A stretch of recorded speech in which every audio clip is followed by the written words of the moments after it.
बांधलं नाही धरण,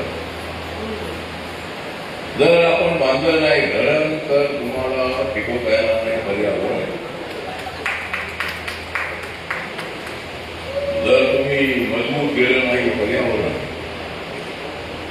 तर लवकर येईल तुम्हाला मरण.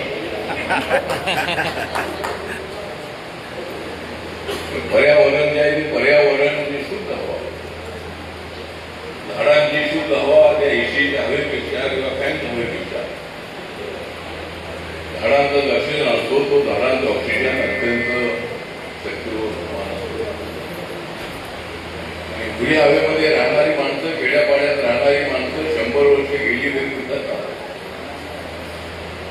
शहरामध्ये आलेली माणसं ही स्लम मध्ये राहतात किंवा जरी चांगल्या बिल्डिंगमध्ये राहिली तर शहराची हवा जी असते ती शहराची हवा तरी ठीकठाक असते. प्रदूषण जे आहे ते प्रदूषण मोठ्या प्रमाणामध्ये असतं आणि त्यामुळं फिजिकली आपण फिट राहत नाही. अनेक वेळेला लोक जास्त खेड्यातल्या लोकांपेक्षा शहरात लोक जास्त आजारी पडतात. त्यामुळं पर्यावरण टिकवणं ही आमच्या भारत सरकारची, राज्य सरकारची भूमिका आहे.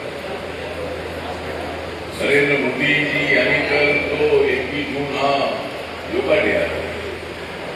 योगा डे जगामध्ये सुरू करण्याचं अत्यंत महत्वाचं अशा पद्धतीचं हे काय मोठं काम आहे.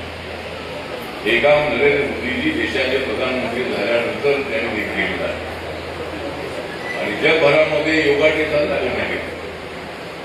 एक्सरसाइज केला आपण, योगा केला आपण तर आपण औषध घेण्याची आवश्यकता नाही आहे. आपलं फिजिकली आपण फिट राहतो. पर्यावरण सुद्धा ठीकठाक असेल तर आपण अत्यंत चांगल्या सुंदर अशा जीवनामध्ये जगत असतो. म्हणून पर्यावरण दिवसाला अत्यंत महत्व आहे.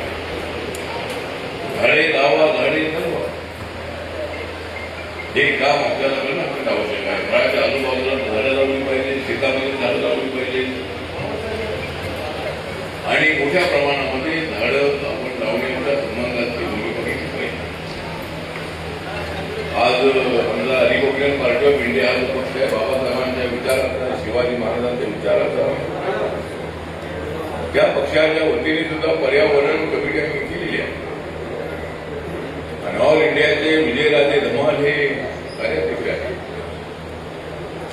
आणि गेल्या अनेक वर्षांपासून पर्यावरणाचं काम ते करत असतात. गेल्या अनेक वर्षांपासून त्यांनी 5 दिवसाचा जो कार्यक्रम आहे तो दिलेला नाही होता. देशभरातले अनेक लोक त्या ठिकाणी येतात आणि त्यांना आवडते. त्यांनी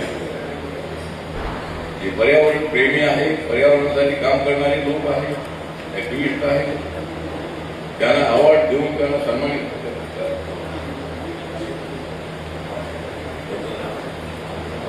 सन्मान त्यांचा होत असतो.